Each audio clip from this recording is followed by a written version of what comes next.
the big question. Can the Packers contain Justin Jefferson? They couldn't do it week 1. 9 receptions, 184 yards, and 2 touchdowns. This week, cornerback Jaire Alexander called that game a fluke. He said, it's not like Justin Jefferson dresses up in a super suit. He's human. He said, he's a good wide receiver, but I'm a good cornerback.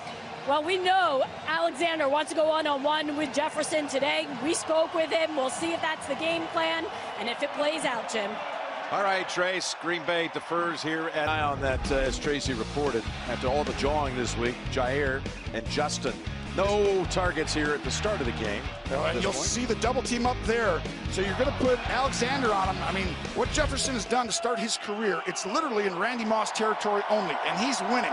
Through his first 3 seasons, he's got the most yards in NFL history. Randy Moss is 2. There's a bunch of other stats like that. Tape, he's learning. He's not a rookie anymore. 2nd and 10.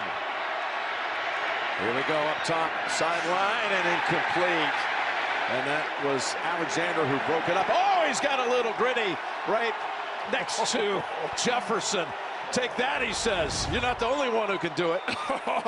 All the kids out there, my kids, yours, they know they wanted to see a gritty at some point, and they got it. But you didn't know it was going to come from Alexander. I don't think they care. They just want to see it, and they love it.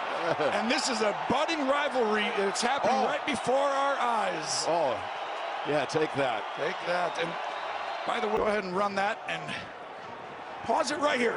Right now, Cousins is trying to see if he can get this in cut, but the safety's going to come down. So now that double team on Jefferson, it's a good job finding someone really late.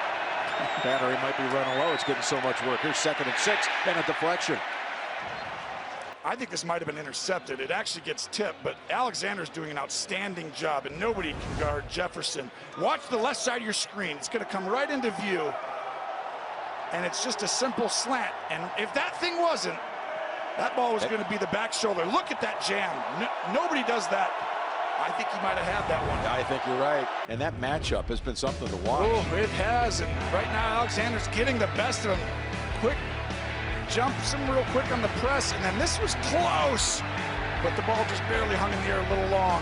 And then you see the in the face. Yeah, everything but the feigned hamstring pull, which is part of the act for Jefferson. Jim, it's been interesting watching both Jaire Alexander and Justin Jefferson down here on the sideline. Definite frustration by Jefferson as he came over after that last drive and threw his helmet down. Kevin O'Connell needed to talk him through it. On the other side, he is feeling it. Alexander walking up and down the sideline saying, I am locked in on him. I am locked in. There's a little frustration here as you watch Jefferson. Alexander, and then Jefferson's so mad. Oh, elbow right to the back of the ref. He did not like that one. Watch. Accidental. Ooh. That's a good thing he put on the brakes. It's a good thing he wasn't looking at it, because that would have been a penalty. But that's frustration can happen. Everyone's a great competitor. We got to keep your composure. And we're back at the 2-minute mark. Jefferson. I feel good going in here. Watch the bottom. Watch this contact right by there. Alexander. Boom. That's just Jefferson right now. Jefferson is having trouble with this surface, Jim. He's used to contorting his body and doing all these cool things, but he hasn't played outdoors since the Buffalo game, and this is why you have to stay in phase. Go ahead and run that right there. And now pause that right there. So here's Jefferson. You're going to end up throwing to Thielen, but right there, don't run all the way over to the safety. Look at the quarterback. Cousins wants to throw it, and it's just late. It's a good job by Cousins coming all the way back and under, but Jefferson's got to help too. At what point, if you're Cousins and you know what they've done so far on Jefferson, and there have been footing issues out there for your star receiver, at what point do you say, and I'm going to look in a different direction, or I really want to just give him his first catch on an easy one? What do you think? I would have, this drive, I mean, I would have done it in the first half. It's always easier said than done, right? You're going in. But right here, he's got off coverage, okay? If 91 blitzes, you just throw him the ball. A quick little out, something easy. 2nd and 9. There you go. Timely discussion as I get to the 15. It's exactly right, though. At this point, this is part of the reason why the Vikings are so bad quarters 1 through 3.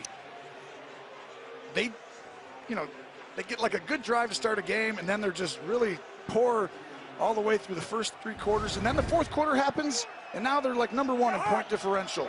He's got the helmet off. It's going to be, in the end, 1 catch on 5 targets. Yeah, that'll 15 yards. That's his lowest. It's the lowest number of receptions in his career. And that's a guy who never has a game like this.